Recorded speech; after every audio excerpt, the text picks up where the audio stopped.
This is an interview with Jimi Hendrix.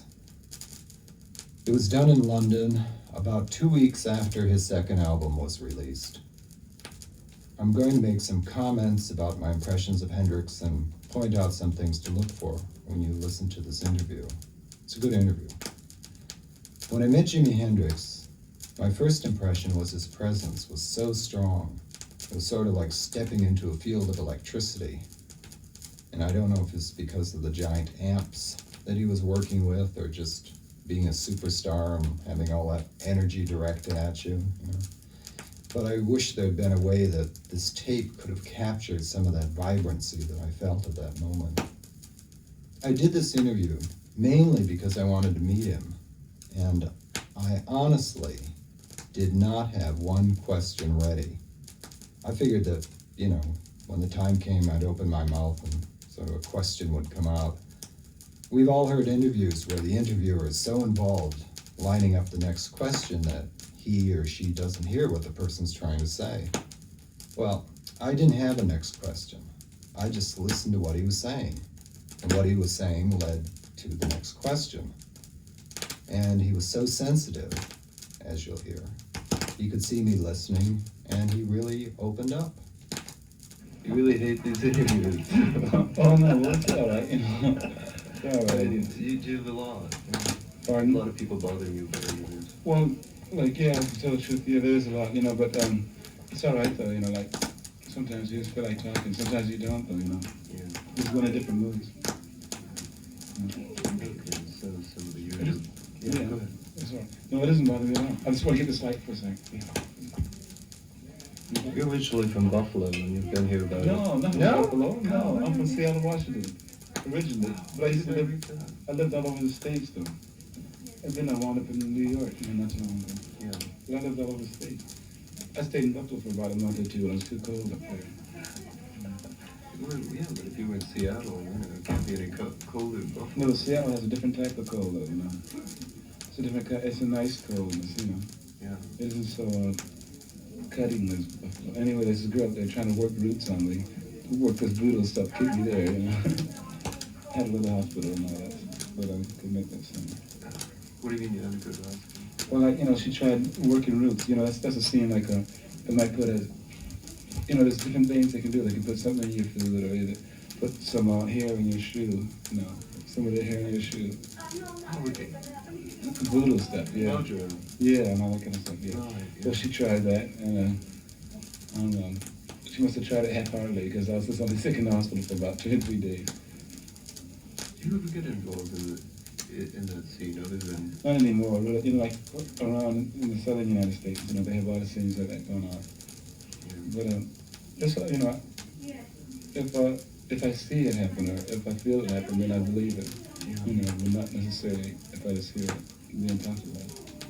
What about charms and things like this? You know, Oh yeah, the way- if a person, you know, a person gives off, they give off certain, you know, electric shocks anyway, really. Yeah, energies. Yeah, and then, so then if they can actually get these things together, really, you know, if the vibrations are strong enough to get these charms working, you know, they can actually do it.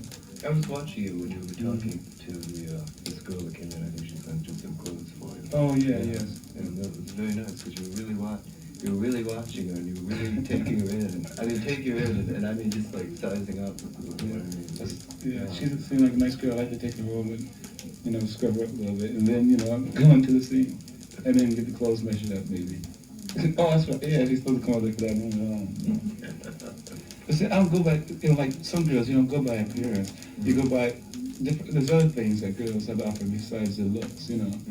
That makes you might want to be with them, you know, for a second or two. You know, I mean, there's other things, you know, besides that. I don't just go by this look, you know, because we know the story, you know. Some of them some of the worst people in the world. But you know, you go by other things. I don't know what it is. You can just feel the things. Say, damn, I might want to be with her. I don't know. Let me check myself. Like, I can see what happens. That's great. You know, what about this? I mean, I mentioned, you know, because needless to say, a lot of people are envious, me included, you know. Not necessarily, really. Yeah. Well, you shouldn't, because, you know, if you're not used to it, well, it could kill you, really. You know?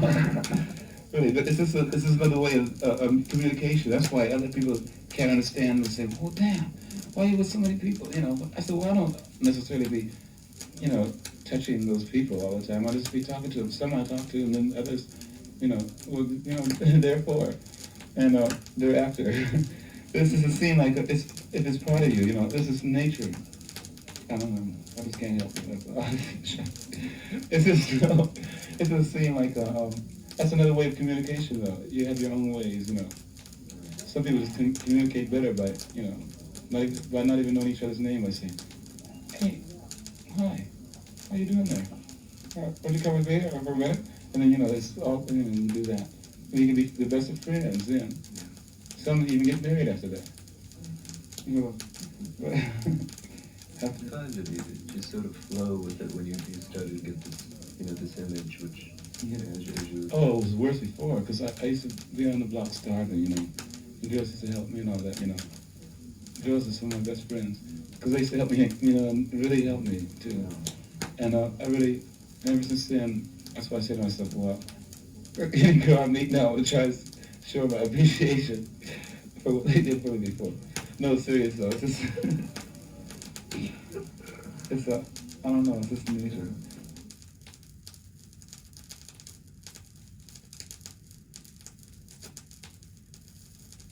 In this section, we talk about his second album. Now, he was really unhappy about it. This section is an interesting document, I guess you could call it, of the kinds of frustrations that Hendrix went through. That is, the artist, Jimi Hendrix, talking about what he's trying to do, create, and how he's being frustrated by those that were managing him at that time, what they wanted him to do and to be. I hope you'll listen closely to this part because there's something really bizarre happening between Hendrix and myself. Hendrix was so unhappy about the new album that just come out. He was trying to express his frustrations to me. You'll hear him sort of sputtering out of sheer frustration. But I felt at that time that what he was saying was so personal, so revealing that it shouldn't be on tape. He had obviously been hurt. And so what he was trying to tell me was really private stuff, not for the public. And at that time, you know, I didn't have the sense to turn off the tape machine and set the mic down and say, okay, let's talk about it.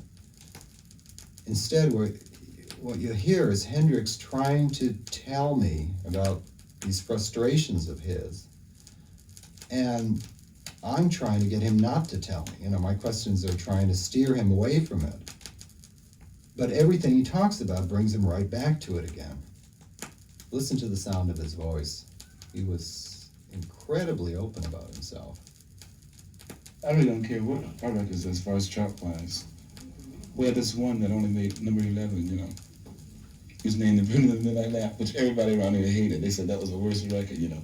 But to me, that was the best one we ever made. Now, as far as recording, because the recording technique was really bad, you know, you couldn't hear the words so good. Probably that's what it was.